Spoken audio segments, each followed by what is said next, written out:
Tripura contractors and employees association আজকে আমাদের 156 জন lab অ্যাসিস্ট্যান্টের পুনর্বহালের দাবিতে এবং SSRMS-এর শিক্ষক কর্মচারীদের অবিলম্বে নিয়মিত করার দাবিতে আমাদের গণধর্ণা এবং কেন্দ্রীয় সরকার শিক্ষা খাতে যে ব্যয় বরাদ্দ কমাচ্ছে তার প্রতিবাদে আজকে আমাদের এই গণধর্ণা।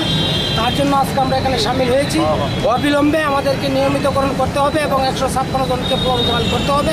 তার জন্য আমরা কেন্দ্রীয় মানব সম্পদ উন্নয়ন দপ্তরের কাছে আজকে আমরা একটা মানবিক আবেদন হিসেবে একটা ফ্ল্যাক্স আমরা পাঠাবো এবং রাজ্য সরকারের কাছে আমরা পাঠাবো। রাজ্যের মাননীয় মুখ্যমন্ত্রী এবং শিক্ষামন্ত্রীর কাছে আমরা আবেদন করব যে 156 জনে অবিলম্বে পুনর্বহাল করা হোক এবং SS এবং RMS-এর প্রকল্পনিযুক্ত শিক্ষক ও শিক্ষক কর্মচারীদের অতি সত্বর নিয়মিত করার জন্য আমরা আজকে